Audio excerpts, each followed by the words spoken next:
Hello students, I welcome you once again to the English class of class 12.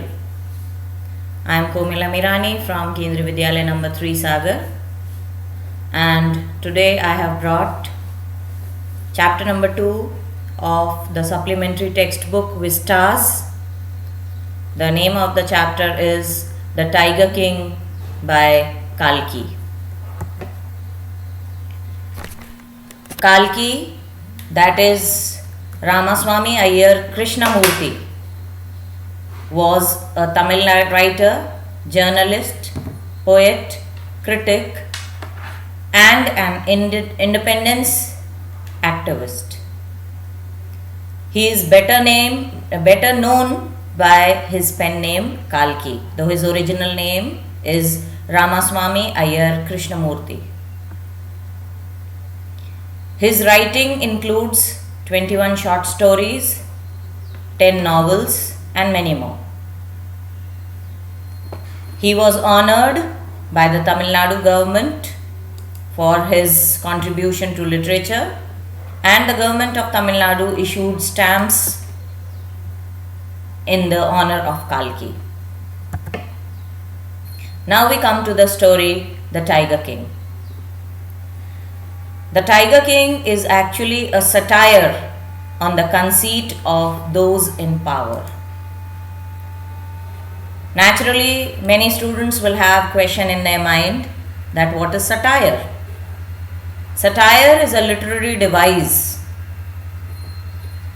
which exposes human follies, mistakes, makes the reader realize the faults and gives a chance to improve upon them. This story also makes an earnest plea or a request for protection of tigers. Why only tigers? All the wild animals. Now, the political satire in this story. Since times immemorial, the people in power, especially the rulers, they have been misusing their power. Instead of serving the people or instead of working for their welfare, they have spent time in foolish pursuits. In this story, the author speaks about transience of human life, transience of power, and it focuses on a very famous maxim or a proverb: too many slips between the cup and the lip. Now, what is this too many slips between the cup and the lip? Its literal meaning is don't count the chicks before the eggs hatch.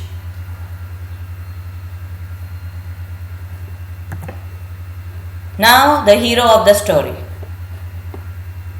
The protagonist or the main character of this story is the Maharaja of Pratibandhapuram.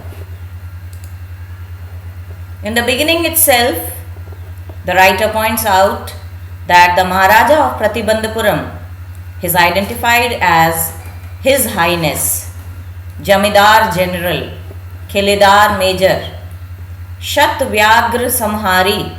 Shat means 100, Vyagra means tiger, Samhari means killer.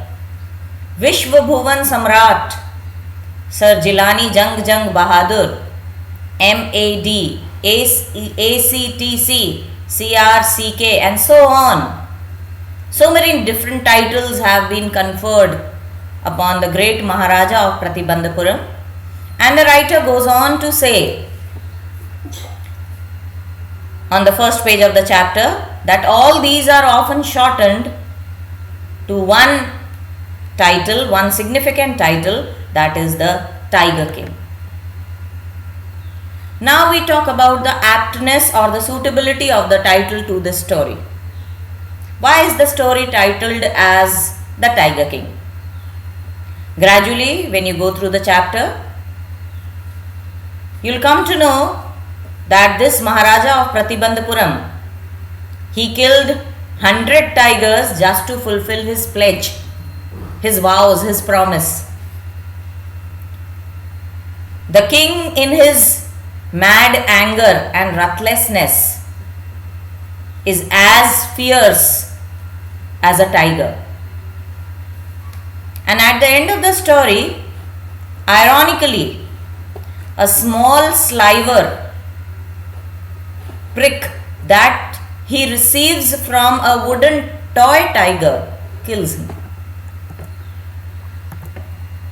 Now, the important characters of this story. Apart from the Tiger King or the Maharaja of Pratibandhapuram, the story has few more characters. The astrologer, the secretary of the British officer, the Diwan, the Durai.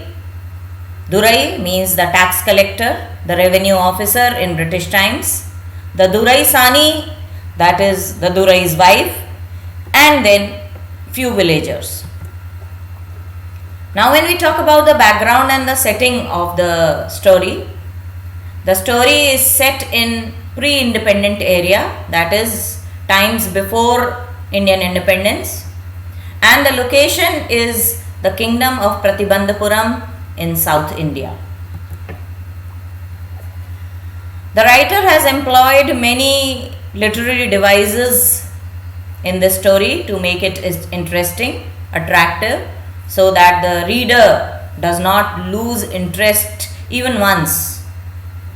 The two most important elements that have been used by the writer are irony and satire.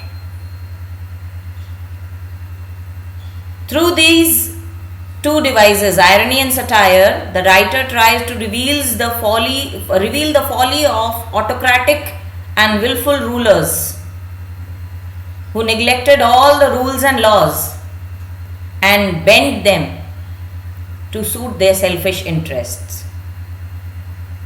At many points in the story, the author has also employed dramatic irony,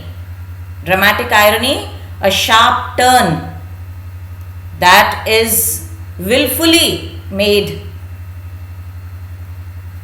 to create interest. The readers are expecting something else. The main character is expecting something else, but something contrasting happens. The dramatic irony in the story is a sharp turn when the king, the Tiger King, the king of Pratibandhapuram, he is unaware that the bullet he has aimed to kill the 100th tiger has not actually killed it. It's alive. And he thinks that he has killed the tiger. At few other places you will find examples of dramatic irony and satire, which we'll deal at the end of the chapter. The author has also employed the element of humor in the story.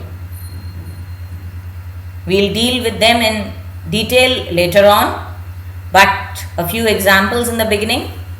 There is an instance of Stuka Bomber. Then the king offers to the British officer to organize mouse hunt, boar hunt, mosquito hunt, but he would not allow the British officer to go for a tiger hunt. Now there is another example when the Tiger King or the king of Pratibandhapuram wants to get married, and he mentions his wish to the Diwan.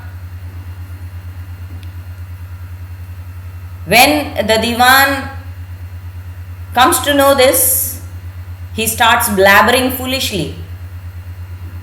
He speaks foolish things because of the fear of the Tiger King. Similarly, the chief astrologer, when he is challenged by the king, he also speaks blabberingly. He speaks foolishly. He says that if he is proved wrong, if his predictions are proved wrong, he would burn all his books on astrology and would cut off his tuft and become an insurance agent. All these examples evoke a lot of humor, make us laugh. There's another instance where you will find that the king is not able to get the 100th tiger to kill. It's nowhere to be found. And the Diwan, in the fear of losing his job, in the fear of dreadful consequences, somehow he arranges for an old tiger from the People's Park of Madras, brings it in his car. His wife is sitting alongside him, and the tiger is shoved in the back seat of the car.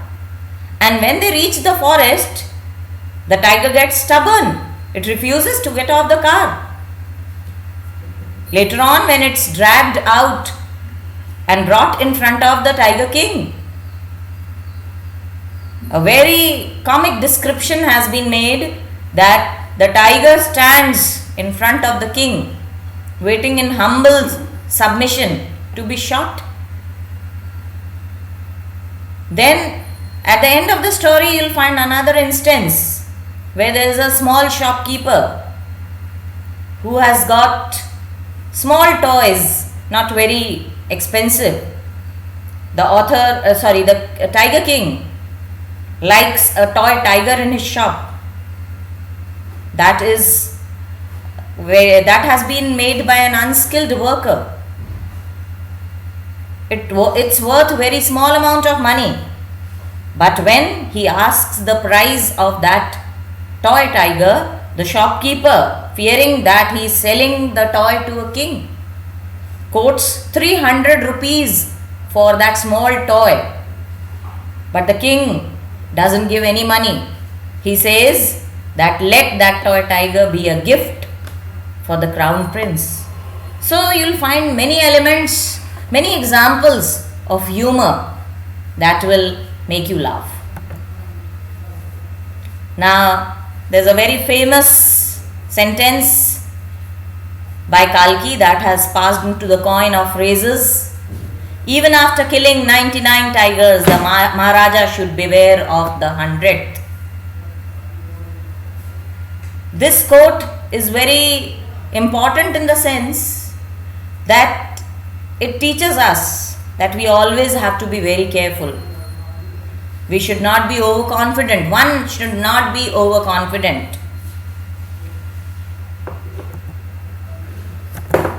Now we go on to the main points of the story. The story begins at a point when the kingdom of Pratibandhapuram has a young prince. It's the time of birth of the king Maharaja of Pratibandhapuram. He is only 10 days old. At the time of his birth, the astrologers during his birth ceremony or naming ceremony foretold that this prince would grow up to be the king of kings, warrior of warriors. But one day the Tiger King would have to die. Now the birth ceremony of the Tiger King is going on, and the astrologers are talking about the death of a human being who is just born. It's very strange, na? All the people who had gathered there for the naming ceremony or the birth ceremony of the royal prince, they stood listening in stupefaction.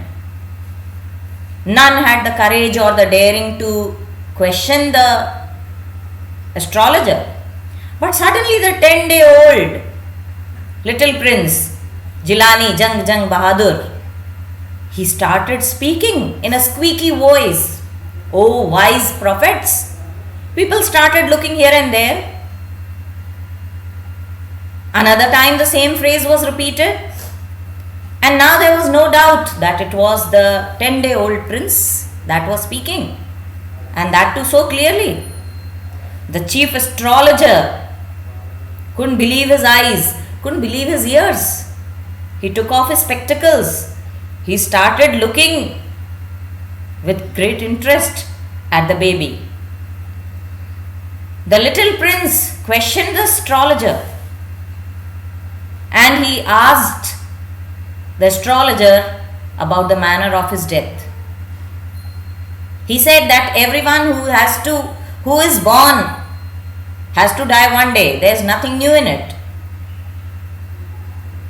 The astrologer, if he is wise, he should tell that what would be the manner of his death.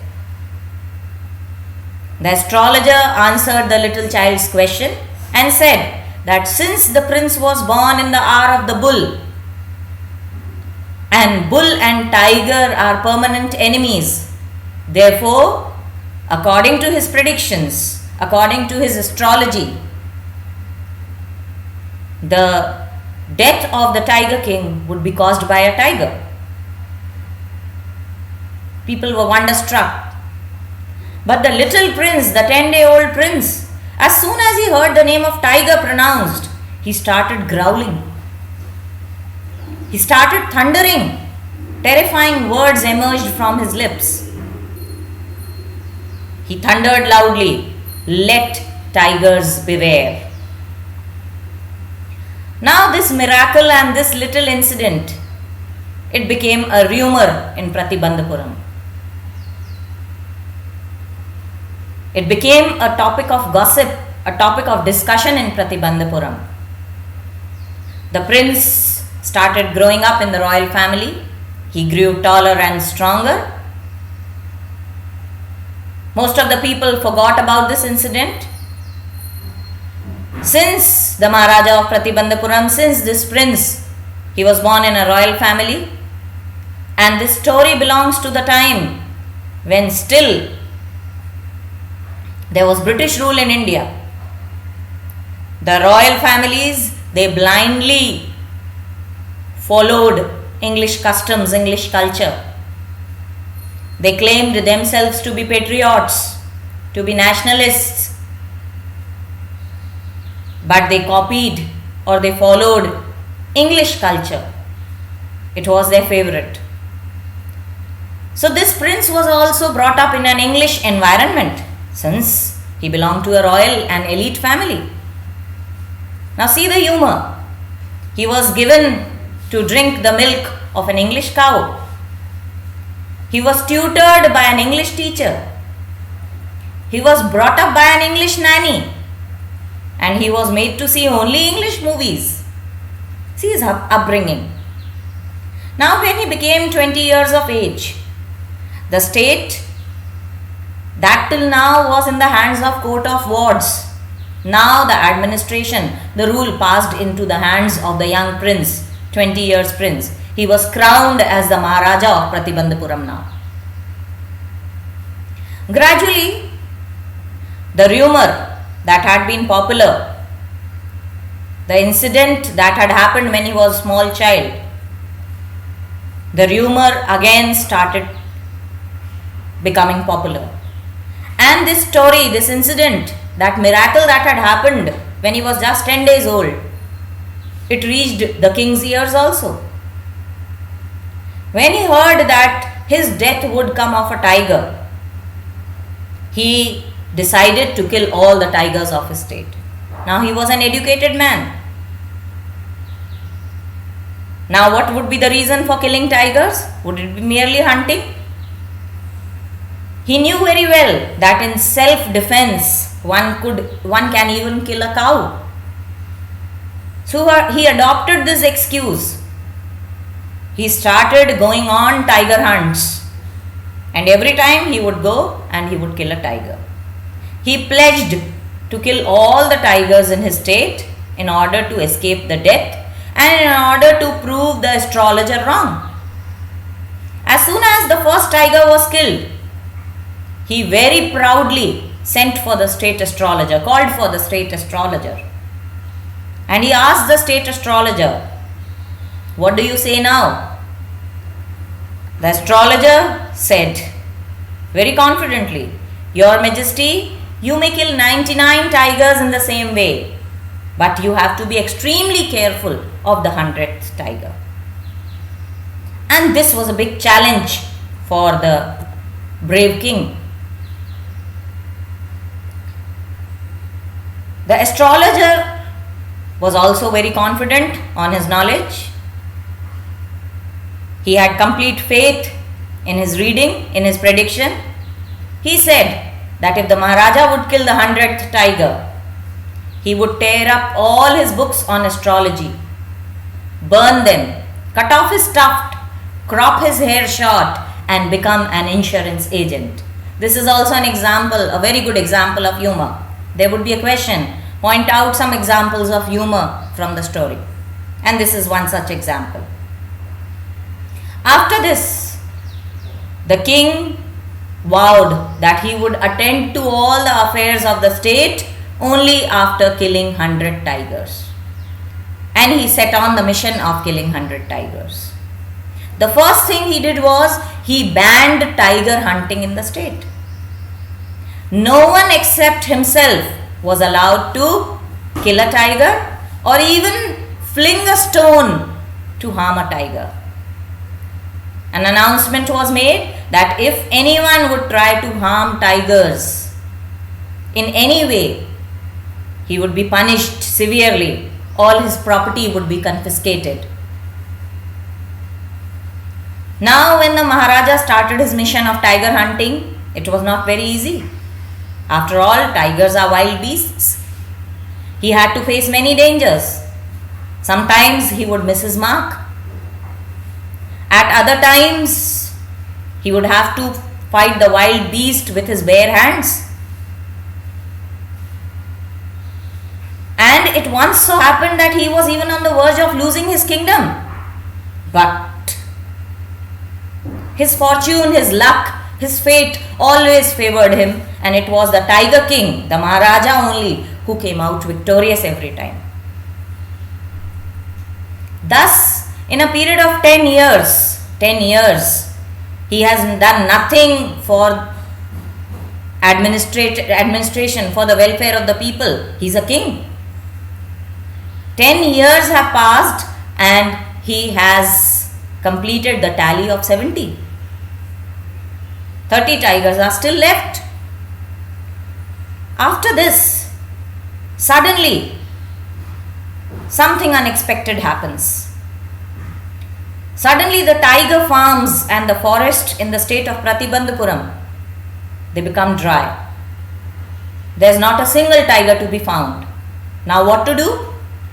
He has an idea. He wants to get married. He calls the Diwan, orders him to prepare statistics of all those states wherein royal families had daughters and the state had good number of tiger population. Now this particular incident also has a lot of humor. The Diwan starts blabbering. In the beginning he is not able to understand. He thinks that the Tiger King wants to marry a tigress. Then he thinks that he wants to marry the Diwan himself. It's all because of the fear. So it's really a funny episode in the whole story. Finally, upon the instructions of the king, the statistics or the data is prepared. Finally, the king finds a suitable royal girl in a neighboring state whose father's state has good number of tigers, and he gets married. So the question would be, what is the pretext on which he gets married? What's the reason? So he gets married only to complete his tally of 100 tigers. Now, every time he would go to his father-in-law's kingdom, he would kill a few tigers, and this way the tally reached 99. Now the one last tiger was left to be killed, and suddenly he remembered the astrologer's prediction. What had the astrologer said? Your Majesty, you may kill 99 tigers in the same way, but you have to be extremely careful of the 100th tiger. Now the last one tiger was left. The king's anxiety grew day by day. It was frenzy, it was a feverish extent, and the 100th tiger was nowhere to be found. It seemed as if the tigers had committed harakiri. Now, harakiri, what does this word mean? It's willful committing of suicide, willful killing of oneself to save one's honor. So, either the tigers had committed harakiri or they had willfully hidden themselves because they did not want the tiger king to complete his mission. The author comically here says that it was easy to find tiger's milk, but it was not easy to find a live tiger. Now the search was continuing.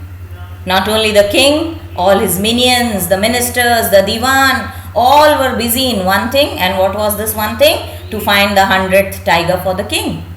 Now one day a news spread in his own village, in his own kingdom,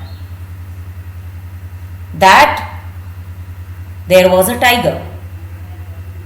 This excited the tiger king, and in his excitement he announced that if the village was able to provide him the 100th tiger, he would exempt the village from 3 years' taxes. Later the tiger was nowhere to be found. So he became angry, and in his anger he started taking irrational decisions. He doubled the land tax. The public was unhappy, was dissatisfied. People were fed up of this attitude of the king. The officers, they started losing their jobs. Already in the last so many years, the king had done nothing for the welfare of the public in the kingdom. And now people were losing their jobs. People had to give double taxes.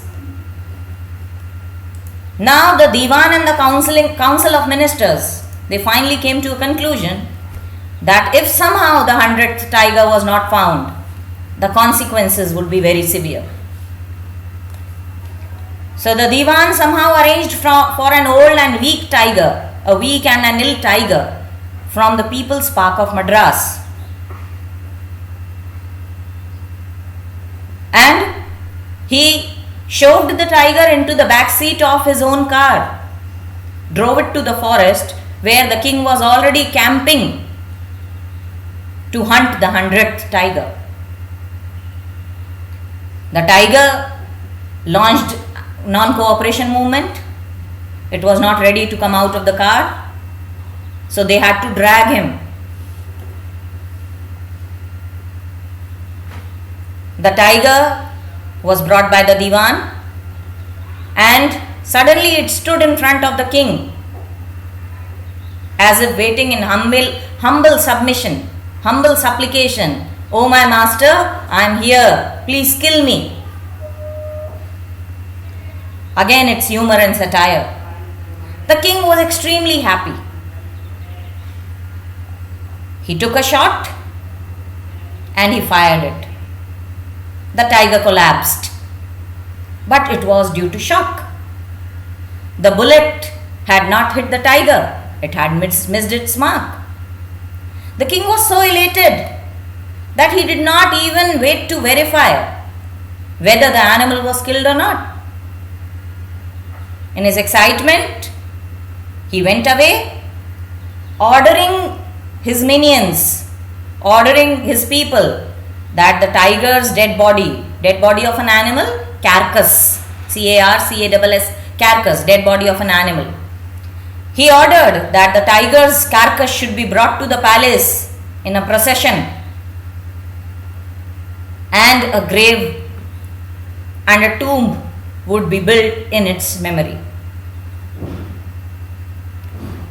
Soon after the king left the forest, the hunters realized that the bullet had missed its shot and the tiger was not actually killed.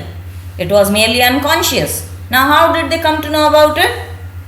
The tiger was rolling its eyes. It frightened everyone.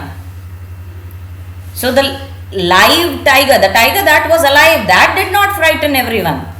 People were frightened because the 100th tiger had not been killed. And if the king came to know about it, again the consequences would be severe. They wanted to get over with it. So they did not want to take any risk. It was decided that the hunters who were present there, who had been on duty with the king for the 100th tiger hunting, they took a shot from very close and they killed the tiger. And it was decided that no one would disclose this news to the king, that the king's bullet had missed his mark and that the 100th tiger had not been killed by the king himself. So this dramatic change in the incidents of the story is that the 100th tiger is killed, but by the hunters and not by the king. Now, this is enough for today. This much is enough for today. We'll deal with the other events of the story, the later part of the story, in the next class. For now, we have a few questions. All of you must try to answer them. Who is the Tiger King? Why does he get the name of the Tiger King? What is the general attitude of human beings towards wild animals? What did the royal infant grow up to be? What did the Maharaja do to find the required number of tigers to kill? What extraordinary event happened when the Tiger King was merely 10 days old? What rationale did the astrologer give when he was asked that the Tiger King would be killed by a tiger? Describe the episode when the Tiger King was in the danger of losing his throne. How did the Maharaja get out of the clash with the British officer? How was the 100th tiger arranged for the Maharaja? And finally, what happened when the Maharaja aimed at the 100th tiger? These are a few questions that all of you must be able to answer after reading this much part of the chapter. The part of the chapter is page number 5, 6, 7, 8. Sorry, it's page number 5.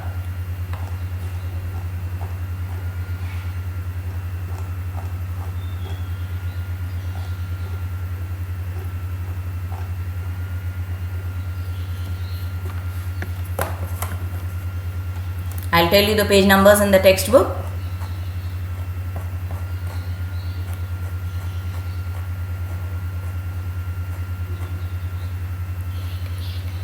It's from page number 8 onwards. So please do read the chapter. Read it in detail and try to answer the questions. Thank you.